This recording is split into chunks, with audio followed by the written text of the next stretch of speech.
nosso cumprimento a todos que nos acompanham em mais uma atividade semanal do Centro Espírita Caminho do Evangelho.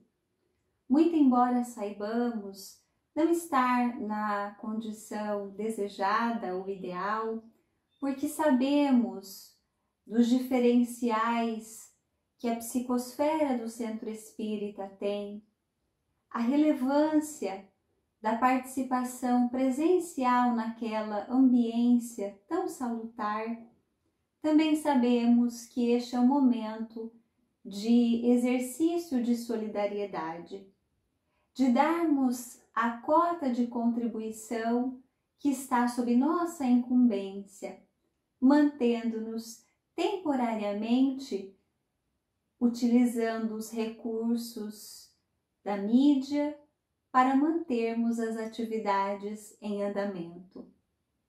Assim, como se naquele espaço estivéssemos, desejamos convidar a cada um que nos ouve, nos vê neste momento, para que na ambiência dos nossos lares possamos elevar os pensamentos em prece, a fim de darmos início às atividades deste ensejo.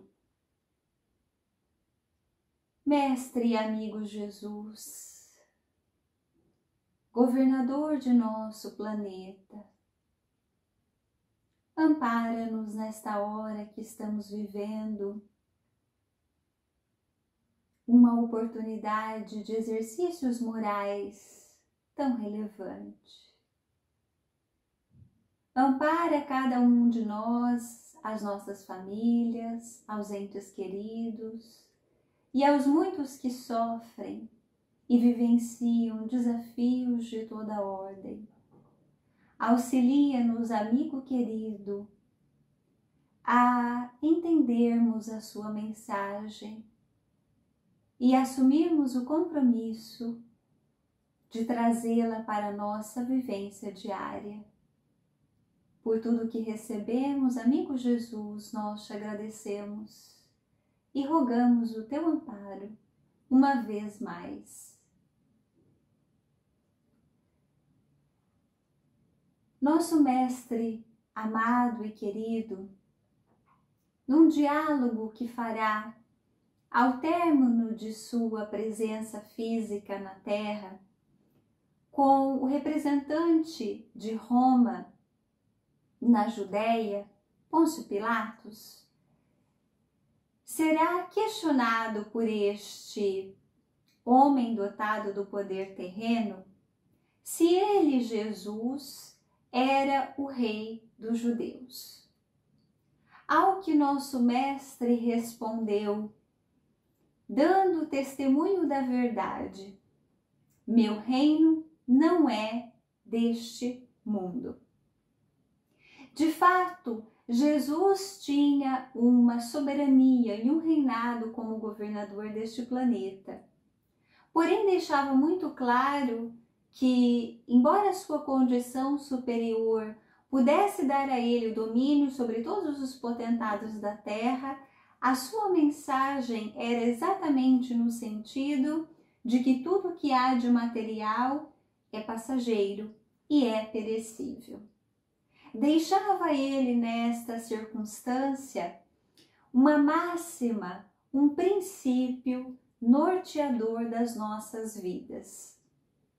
Quando Jesus nos disse que seu reino não era deste mundo, ele nos apresentava o eixo norteador dos demais ensinos que trouxe como o Messias enviado por Deus nosso Pai, como seu Filho dileto, o nosso modelo e guia de conduta. Quando Jesus nos faz esta afirmativa, ele está nos propondo que vejamos a vida, os episódios que venhamos a vivenciar, com foco na vida futura. O seu reino, então, é a indicação da imortalidade da alma que ele próprio veio testemunhar quando aparecerá após a crucificação.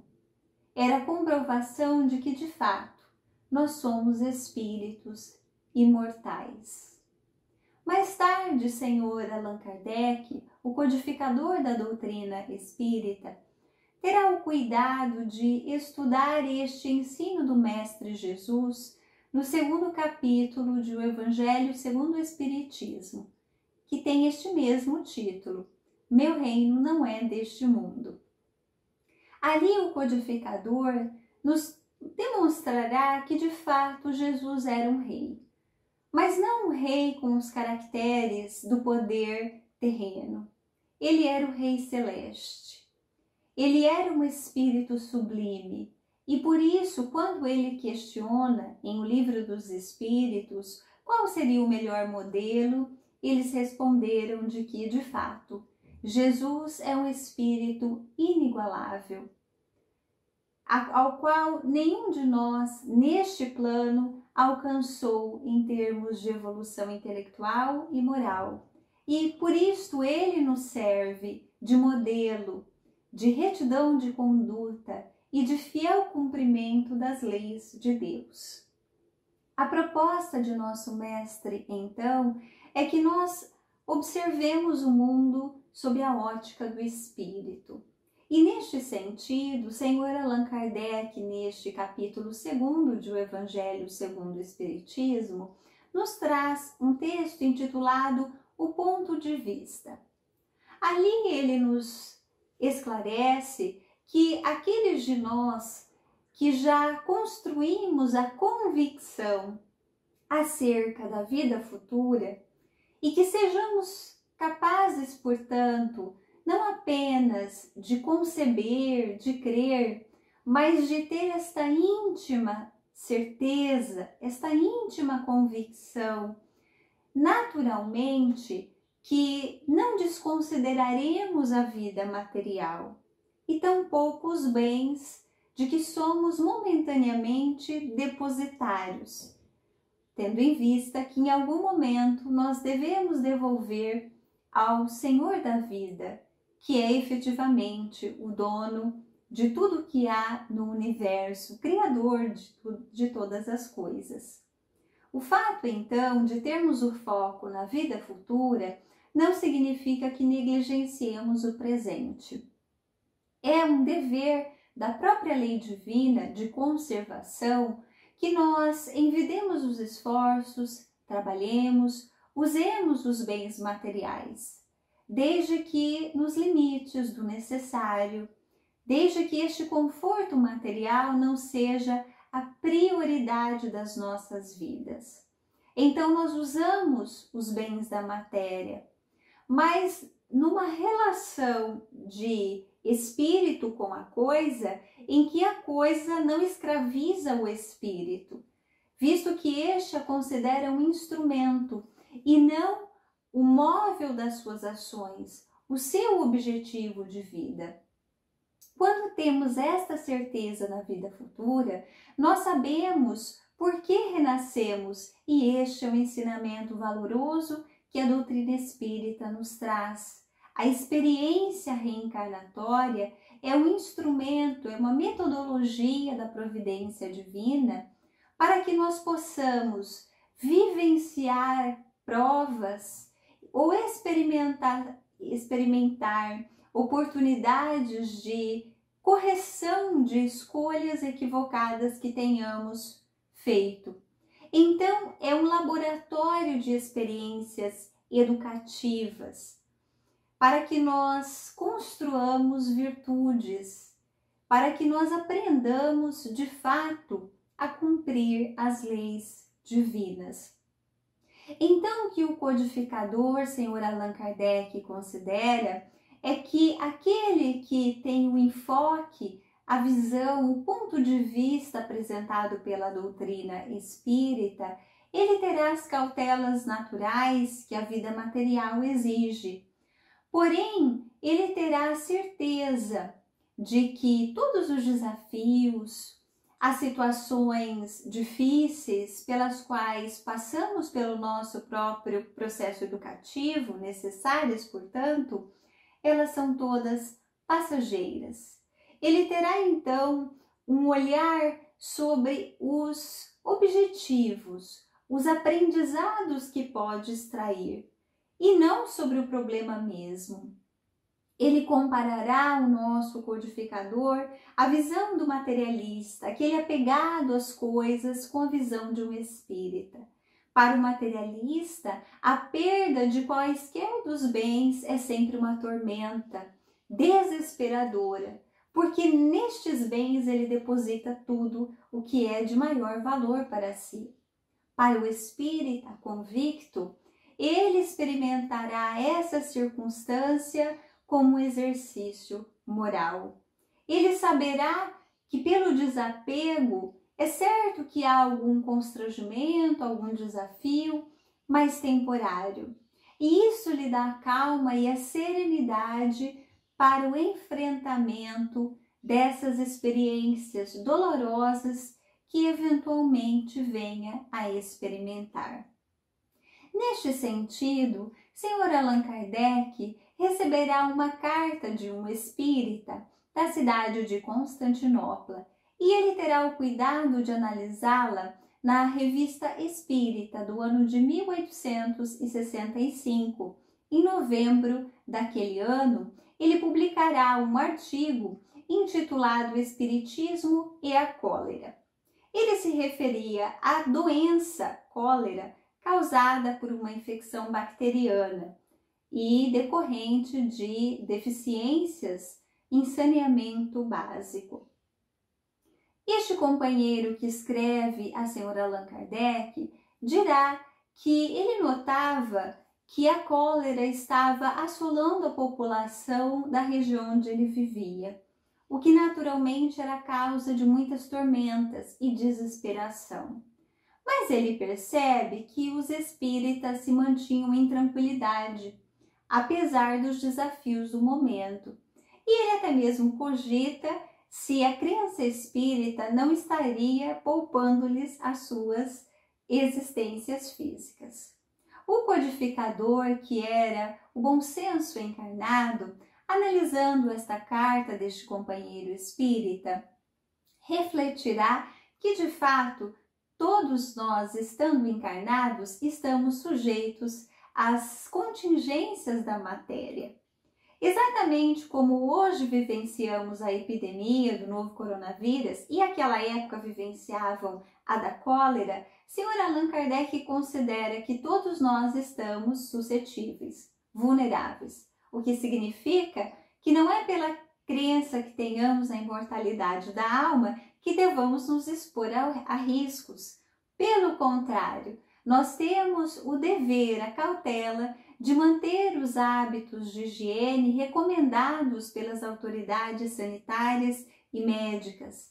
Também a lei de conservação nos impulsiona a tomarmos as cautelas para preservar a nossa própria vida física, que é um instrumento de progresso, de trabalho para nós, espíritos imortais, mas também preservarmos aos que convivem conosco a sociedade, como manda a lei de solidariedade.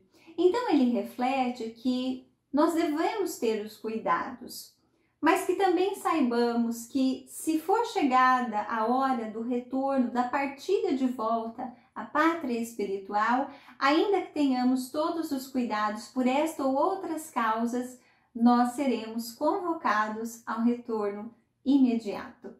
Mas também ele considera que o diferencial daquela circunstância epidêmica era simplesmente o fato que voltavam em maior quantidade.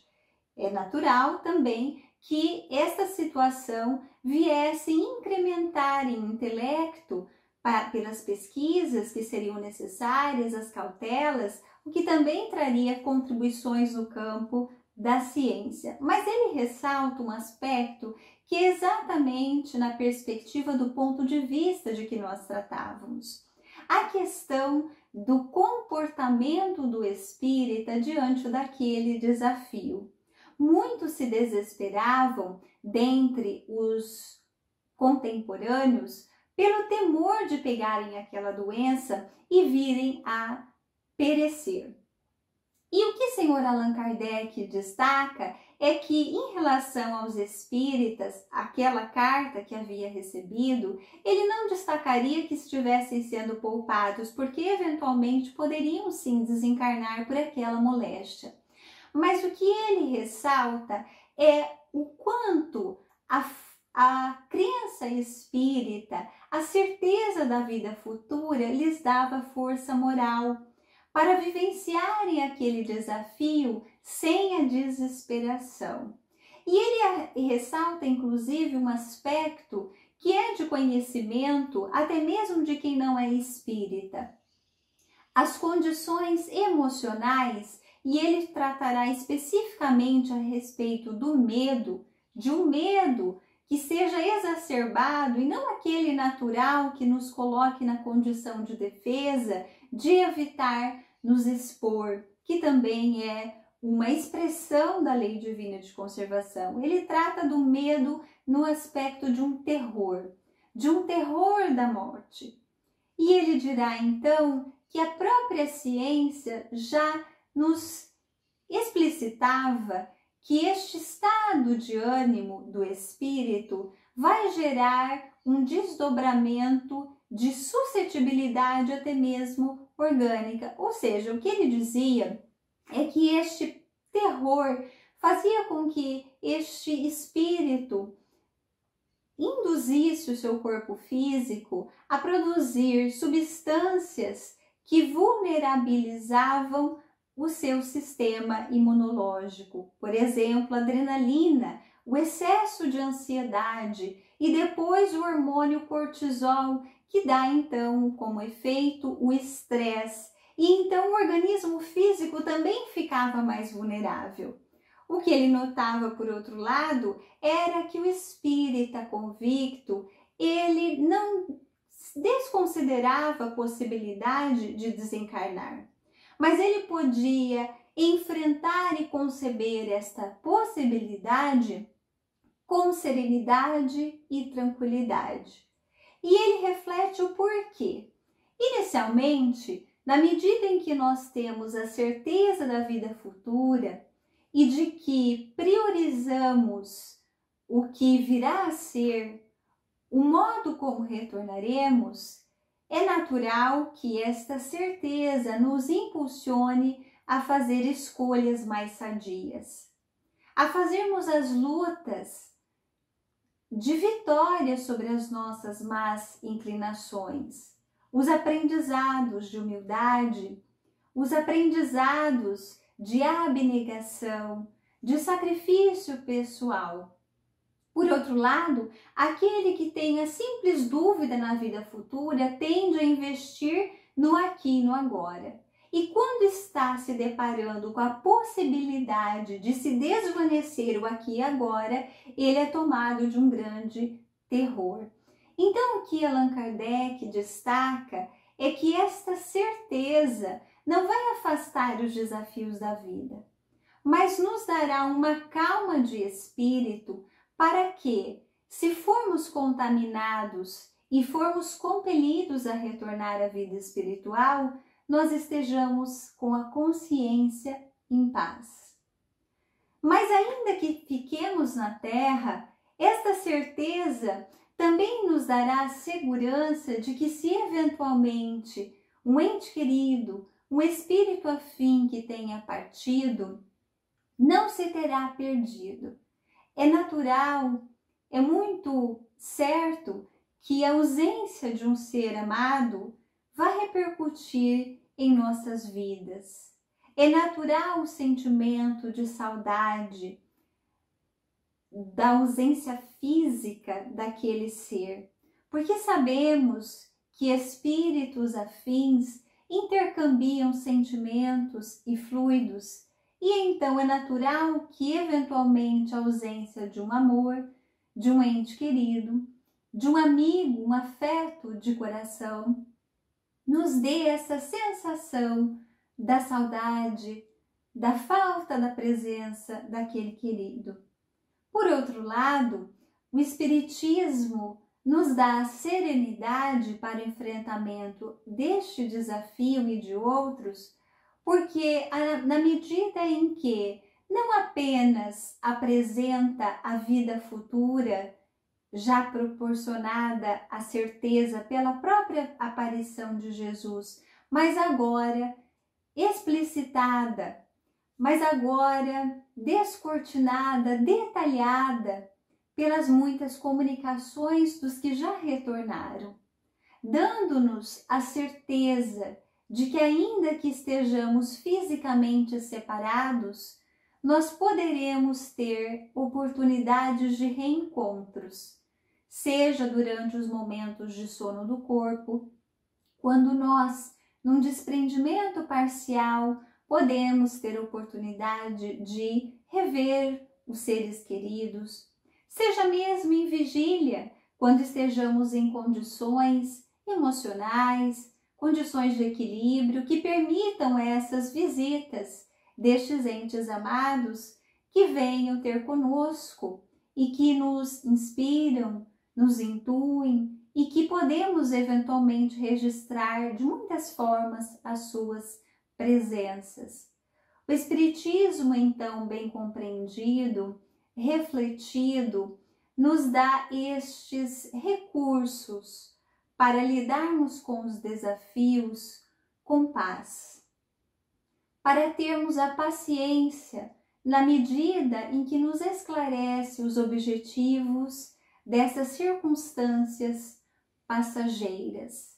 Nestes dias de muito tumulto, de muitas exasperações, porque também estamos vivenciando um momento de uma epidemia, que nós possamos aproveitar o ensejo para aprofundar estes ensinos nas obras básicas da codificação espírita, não apenas para lê-las, estudá-las, mas refletir sobre eles, para que possamos, ainda que identifiquemos alguma fragilidade por não termos eventualmente construído ainda esta certeza que nos dê segurança, que nos dê estabilidade emocional, que nos dê a serenidade íntima, ainda assim nós deveremos perseverar nas reflexões,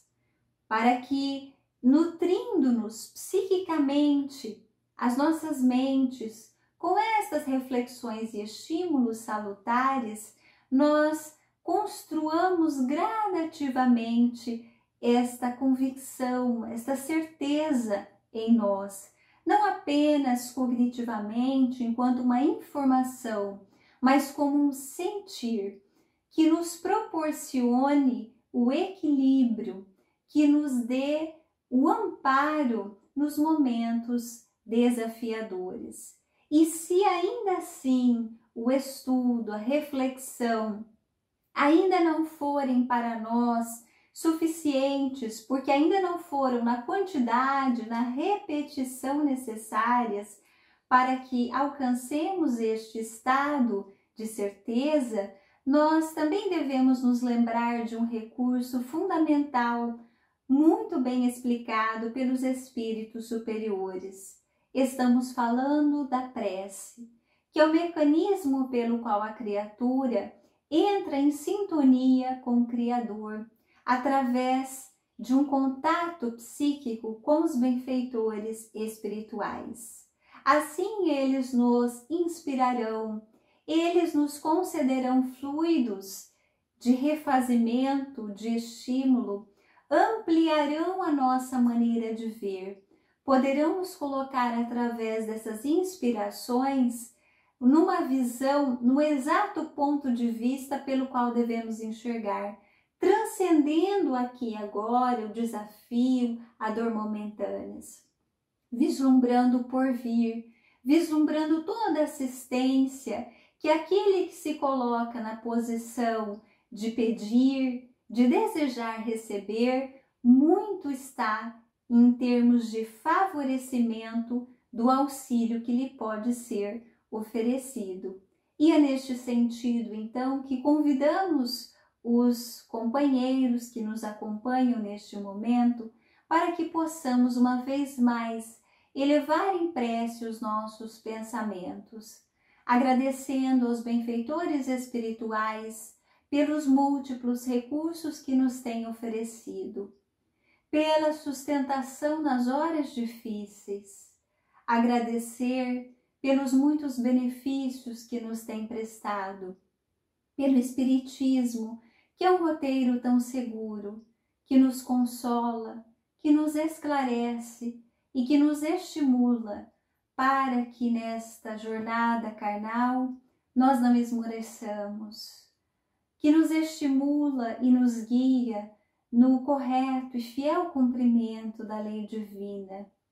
E aqueles, Jesus, que formos fiéis a Ti e assim o desejamos, teremos o ensejo de construirmos o estado de céu, que é um estado de paz de consciência, de serenidade íntima, que o Senhor nos apresentou e nos demonstrou que somos capazes de alcançar, para que, diante dos desafios do agora, ou diante do retorno no amanhã, nós estejamos em condições de, em nossa intimidade, ouvir a sua recepção ao reino da paz, ao reino de Deus, como o Senhor nos disse, no sentido de que aquele que está em paz de consciência está num estado de paz íntima, de serenidade pelo fiel cumprimento do seu dever.